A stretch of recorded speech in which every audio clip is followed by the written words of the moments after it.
Plaisir de vous savoir nombreux, merci donc de nous rejoindre au sommaire. Retour des élus au Parlement après 3 mois de vacances, l'ouverture de la session marquée par les discours des présidents de l'Assemblée nationale et du Sénat. Face à l'insécurité, aux problèmes socio-économiques, de grandes déclarations à suivre dans un instant. Juste après l'ouverture de la session, le gouvernement a déposé le projet de loi de finances exercice 2023. Le budget est évalué à l'équivalent de 14,6 milliards de dollars américains. Et puis cette page noire, une dizaine de morts au Congo central dans l'explosion d'un camion-citerne à Mbouba dans le territoire de Madimba. Voilà tout pour les titres. Messieurs et dames, bienvenue à vous.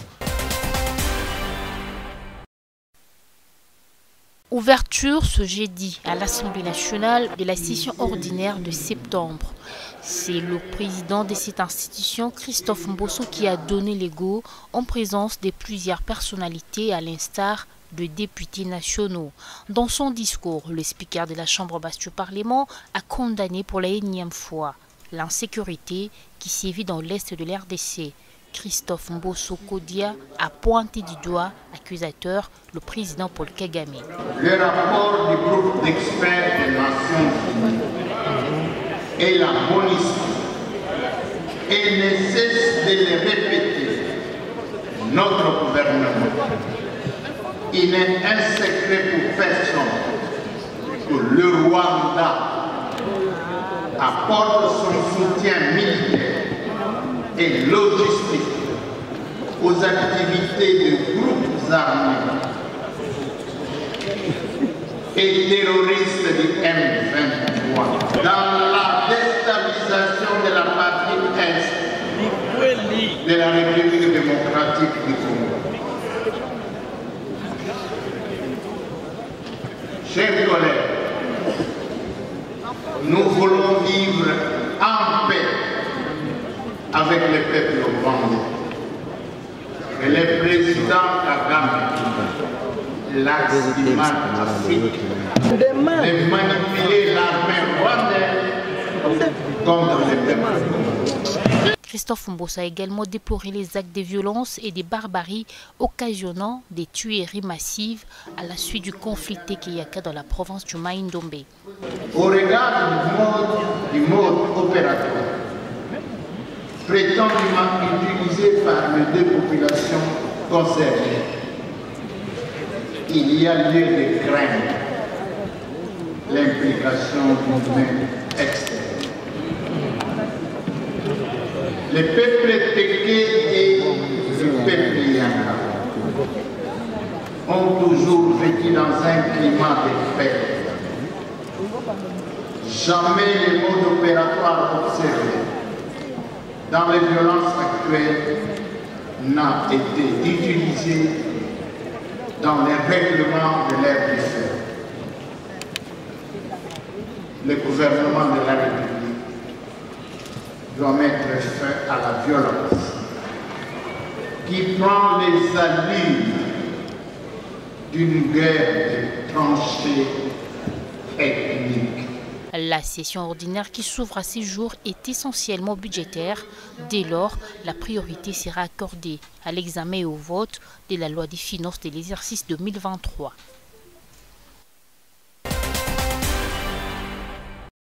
Je souhaite. Le discours du président de l'Assemblée nationale à l'ouverture de la session ordinaire, salué par le député national et autres participants. Ils attendent, notamment du gouvernement, l'amélioration des conditions de vie de la population et l'organisation des élections. De mettre les moyens pour restaurer la paix dans tous ces points-là où il y a eu des échauffements. Et aussi, le président, je pense qu'il a appelé et il a félicité le gouvernement des efforts qu'il est en train de faire dans la lutte contre la corruption ainsi que l'amélioration des conditions de vie des enseignants, des policiers en termes du budget passé. Et aussi il a félicité le fait que le budget et la réduction des comptes est arrivé à temps. Cela va permettre aux députés d'examiner et de donner des solutions. Voilà.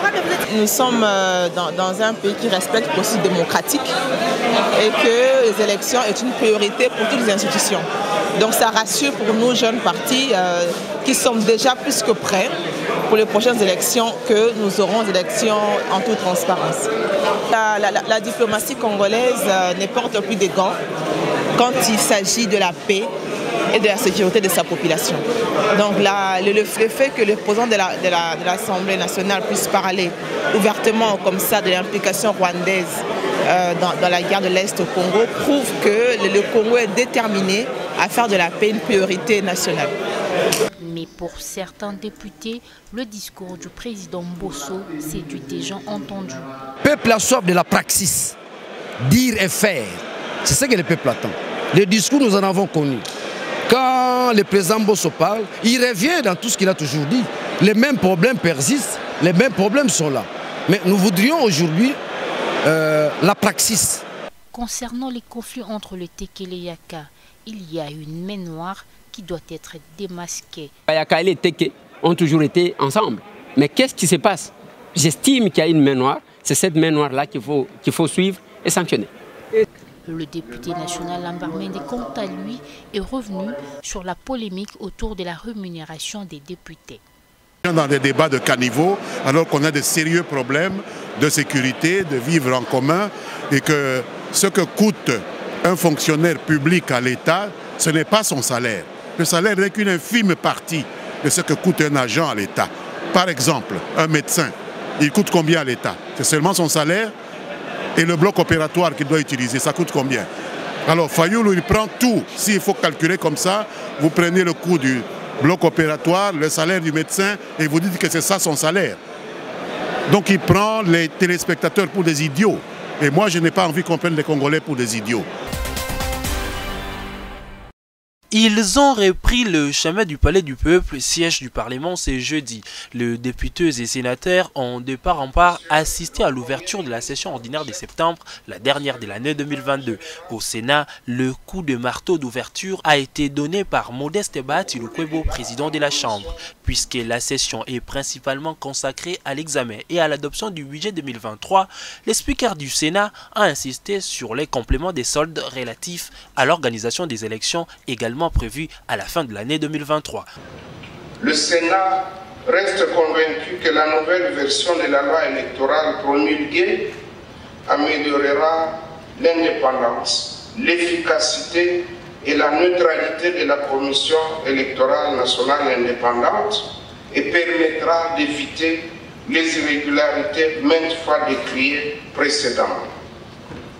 J'invite ainsi donc la Commission électorale nationale indépendante à s'inspirer et à tirer les leçons des critiques récurrentes lors de l'organisation des élections antérieures et des observations irrélatives pour parfaire son travail afin d'aboutir aux résultats électoraux qui reflètent la volonté exprimée par le peuple souverain. Le conflit Teke-Yaka-Oma-Indombe, l'insécurité à l'est du pays, la situation socio-économique dégradante, toutes ces questions ont été balayées par les présidents de la Chambre haute du Parlement. Le gouvernement doit fournir beaucoup d'efforts pour améliorer le vécu quotidien des populations actives, plus particulièrement les agents de l'État. Ainsi, comme vous le constatez, ces efforts ne sont pas suffisants au regard des mouvements sociaux que nous constatons ci et là. J'invite donc le gouvernement à être réaliste dans les réajustements salariaux tout en tenant compte du panier de la ménagère. La session de septembre, a dit les speakers du Sénat, sera également marquée par l'examen d'autres propositions de loi, principalement des arriérés législatifs. Le Sénat entend renforcer encore les contrôles parlementaires. À l'ouverture de la session ce jeudi au Sénat, les grandes questions de l'heure, notamment les conflits Teke-Yaka-Oma-Indombe, ont été relevées par le président du bureau pour des solutions idoines. Pour les sénateurs, l'heure est donc au travail pour servir l'intérêt de la population en proie aujourd'hui à l'insécurité et à une situation économique inquiétante. Les tueries et les assassinats entre les deux communautés, Teke et Yaka, qui prend aussi des allures tout à fait inquiétantes, qui frise même le terrorisme parce que la communauté tant nationale qu'internationale, surtout au niveau national, on devait s'y pencher pour rétablir l'autorité de l'État. La situation nous préoccupe au plus haut point parce qu'on n'a jamais vu ces genres d'atrocités on est en train de décapiter les gens et on est en train de les dépecer des vies humaines, disons des personnes humaines comme des bêtes. Cela n'est pas de la culture ni des Yaka, encore moins des Téké. Je crois qu'il y a une main étrangère. Quand je parlais, je faisais allusion ici au terrorisme. C'est comme ici, il y a certaines infiltrations. Voilà pourquoi, comme solution, nous demandons à l'État de pouvoir s'impliquer. La première des solutions, madame, c'est de rétablir l'autorité de l'État. Donc le gouvernement central ne doit pas vraiment fermer l'œil, ne doit pas dormir sur ses lauriers, parce que l'ennemi, disons-le, est aux portes même de notre capitale. Mais ce qui est plus important, c'est de pouvoir travailler pour l'intérêt suprême de la nation et surtout de la population congolaise. C'est ça l'essentiel de notre rentrée parlementaire. La session de septembre est essentiellement budgétaire. Le budget adopté au Conseil des ministres est évalué à 14,6 milliards de dollars américains. Aussitôt la session de septembre ouverte, aussitôt le gouvernement a déposé son projet de loi des finances exercice 2023. C'est le Premier ministre Jean-Michel Sama-Lukonde qui l'a remis au président de l'Assemblée nationale, Christophe Mbosso. Le budget est évalué à plus de 14 milliards de dollars américains. Il devait être respectueux des textes. Et ici, c'est cette manifestation de déposer pour la deuxième fois le budget dans les délais constitutionnels. Ces éléments, c'est d'abord les indications qui nous avaient été données clairement lors d'un Conseil des ministres en communication de son Excellence, Monsieur le Président de la République, de demander au gouvernement de tenir compte de l'aspect social, donc d'avoir vraiment un budget pro-social pour la République. Jusque-là, nous sommes sans cesse en accroissement du budget. Nous avions déposé un budget de près de 22 milliards de dollars pour l'exercice 2022. Cette fois-ci, nous déposons un budget qui atteint 29 milliards 520 millions de francs congolais, ce qui serait peut-être un équivalent de 14,6 milliards de dollars, une augmentation de 32%. Et donc, ça, c'est un effort à faire. Outre le projet du budget, le chef du gouvernement a également déposé le projet de loi portant reddition de comptes exercice 2021. Le projet de développement à la base des 145 territoires est arrivé à la phase de maturation et dans les jours qui viennent, le président de la République devra lancer officiellement les travaux. C'est ce qui ressort de la réunion que le chef de l'État Félix-Antoine Tshisekedi Tshilombo a présidé ce mercredi soir à la Cité de l'Union africaine. On prit part à cette rencontre le Premier ministre, des ministres sectoriels, le directeur de cabinet du chef de l'État, les directeurs de cabinet adjoints et les représentants des agences recrutées pour la matérialisation de ce grand projet. Ce soir, nous avons eu l'occasion d'écouter les différentes agences qui ont été recrutées pour ce faire, notamment le PNUD, le CFF et le BSECO, qui nous ont présenté les études qu'ils ont faites parce qu'il est question de construire des hôpitaux, des centres de santé, des bâtiments administratifs. À peu près 2000 ouvrages doivent être construits à travers le pays. Le pays a été divisé en 3 en fonction des agences qui ont été choisies. Et aujourd'hui, ces projets sont tous à maturation. Et dans les jours qui viennent, le président de la République devrait lancer officiellement les travaux. Pour s'assurer que les travaux se feront concomitamment au niveau de chaque province, les ministres concernés ont donné des assurances lors des échanges. Il y a eu des interactions avec les différents membres du gouvernement parce qu'il est aussi question de s'assurer, par exemple, que les routes se font en même temps, que l'eau et l'électricité accompagnent les travaux qui vont se faire au niveau de chaque territoire de la République démocratique du Congo. Ce projet, il faut le rappeler, vise l'amélioration des conditions de vie des populations, principalement celles vivant dans les milieux ruraux.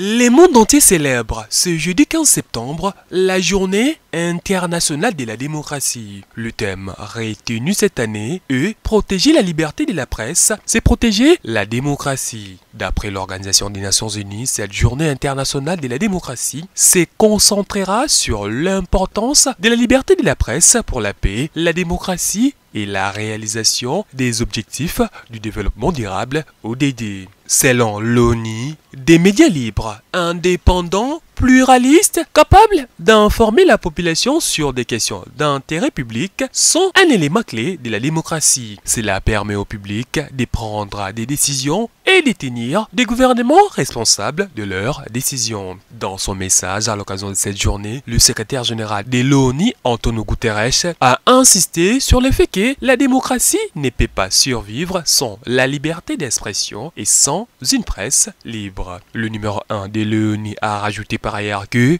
quand la liberté des médias est menacée, le flux d'informations ne peut être faussé, étouffé ou complètement interrompu. L'ONU note aussi que de plus en plus, les journalistes dans le monde entier font face à des limitations dans leur capacité à travailler librement, ce qui a un impact important sur les droits fondamentaux, la démocratie et le développement. Il s'est dénoté que la Journée internationale de la démocratie a été proclamée le 15 septembre 2007 par l'Assemblée générale des Nations unies dans le cadre d'une résolution visant à encourager les gouvernements à renforcer et consolider la démocratie.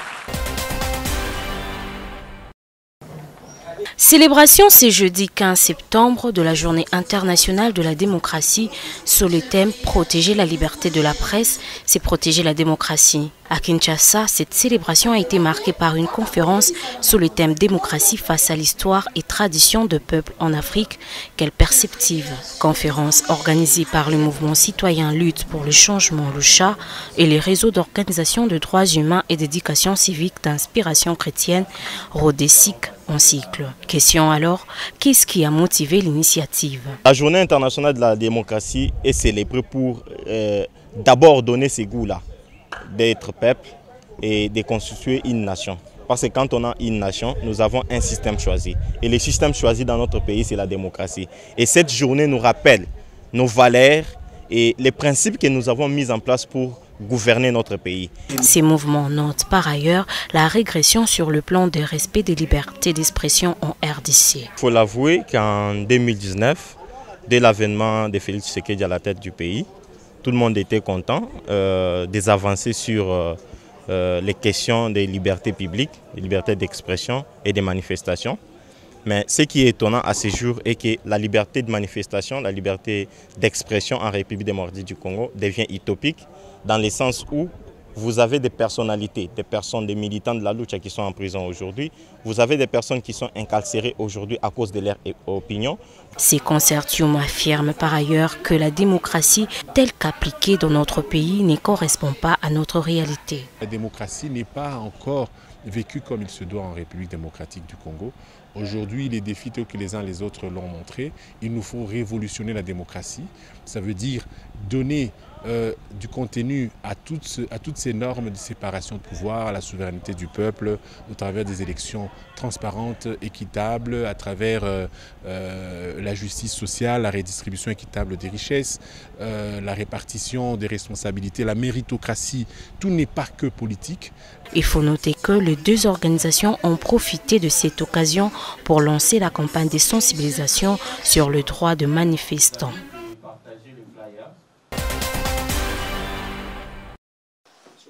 Le carburant acheté par les gouvernements congolais pour réapprovisionner différentes stations-service basées au pays n'est pas de mauvaise qualité. Des assurances données mercredi par les ministres des hydrocarbures Didier Boudimbu lors d'un point de presse organisé à Kinshasa. Devant les opérateurs pétroliers, il balaye ainsi d'un revers de la main les allégations selon lesquelles le carburant qui vient d'arriver en RDC via les ports des Mwanda dans les Congo centrales sont impropres à la consommation. Le carburant qu'on a acheté déjà avant qu'il arrive ici, il a déchargé à Lomé pour le Togo et je pense qu'il n'y a aucun problème au niveau du Togo. Mais ici, comme nous avons nos normes que nous sommes, on s'est fixé certaines par rapport à ce que nous-mêmes, au niveau du ministère, au niveau de la République, on a eu à se fixer, on a l'obligation de régénérer pour que nous puissions répondre à nos normes. Mais cela n'empêche pas que le produit qui est là, il n'est pas malsain. Quand le produit arrive, si nous estimons qu'il y a des écarts, il y a un travail qui est fait au niveau des terminaux, soit de SOCIR ou de CEP. À travers ce travail-là, on va régénérer le produit pour que le produit puisse répondre aux normes de la République démocratique du Congo. Ces mêmes assurances ont été donnés tour à tour par les responsables des entreprises pétrolières, notamment Sossir, Okobil, mais aussi les responsables de l'OCC. Rassurer tout le monde, nous pourrons rassurer le gouvernement, la population, qu'elle disposera des produits à normes et que ça fait plus de 50 ans que nous procédons à ce genre d'opérations. Donc les inquiétudes que se font le peuple, que se font les détracteurs, n'ont pas lieu d'être.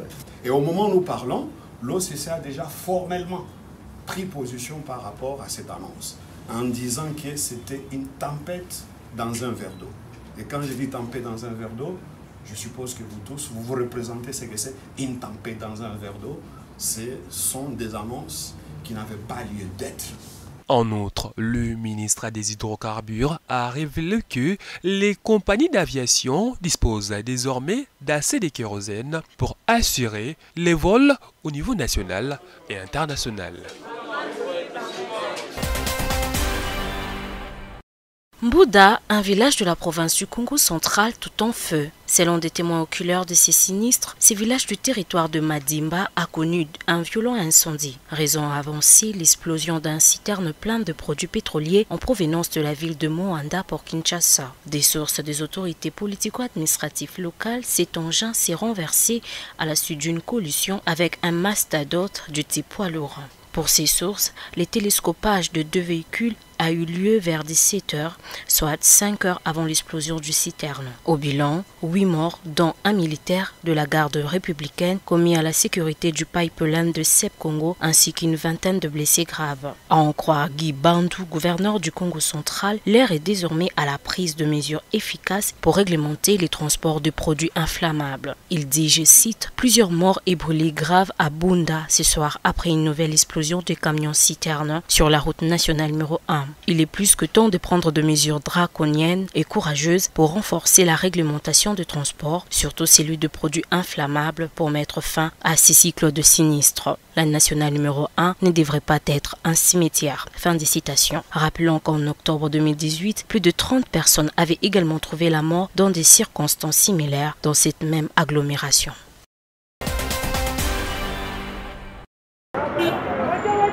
La coordination estudiantine de l'Institut supérieur des techniques appliquées, en collaboration avec le club des œuvres caritatives, a organisé une table ronde principalement à l'intention de jeunes femmes universitaires. Objectif, conscientiser les jeunes femmes à exceller dans tous les domaines, d'où le thème « Jeunes femmes universitaires face aux enjeux de l'heure ». Tour à tour, les jeunes femmes ont partagé leur expérience à l'exemple de Priska Makila, femme ingénieure. Il ne faut pas seulement se fixer des objectifs et rester à la maison.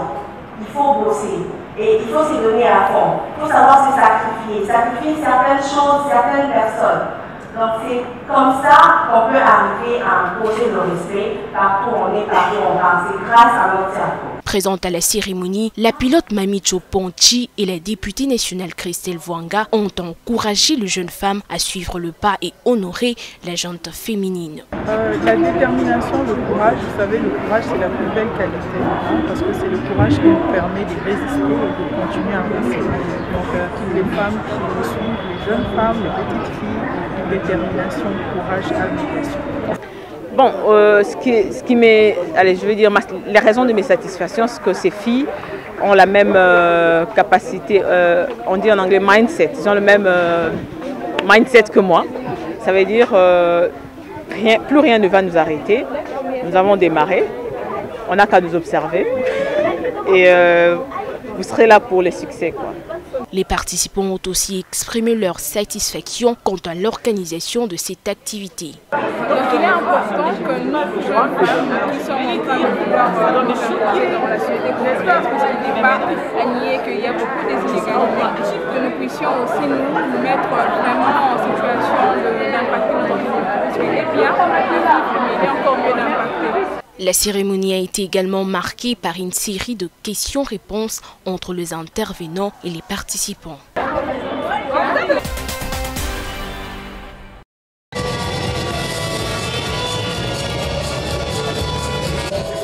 À quelques jours du stage des Léopards A de la RDC au Maroc, le nouveau sélectionneur national, le français Sébastien Desabre, a dévoilé la liste de 28 joueurs, 28 Léopards ou la première sélection, l'heure des sabres, pour effacer les 10 matchs perdus contre les Gabons à Kinshasa et les Soudans à Khartoum, mais surtout relever la tête pour la suite des éliminatoires de la CAN 2023. D'où ces 28 Léopards, un mélange de la crème expatriée, des talents de la RDC et des 4 noms de la vague locale, dont des Mazembe, les gardiens Saïdi Badjo et l'attaquant Philippe Kinzumbi et 2 de Lupopo, Bokaï Saka et Mika Miché. Des 24 restants de la région extérieure, des constats suivants. Les retours de Cédric Bakambu, éjecté du groupe depuis l'élimination de la RDC du mondial 2022 par les Lions Atlas du Maroc. Autre constat, la non-convocation de Marcel Tisserand. Dans le lot des nouvelles arrivées, des noms comme Gédéon Kaloulou, Silas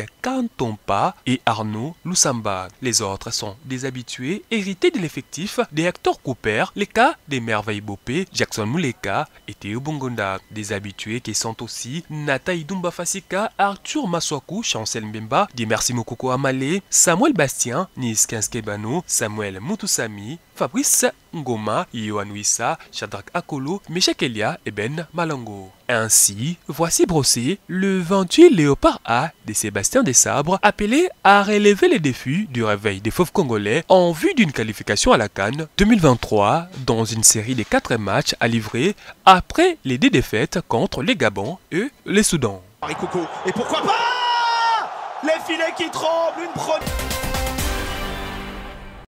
Ainsi s'achève cette édition Actu 30 Télévision. Merci à vous de l'avoir suivi. À très bientôt.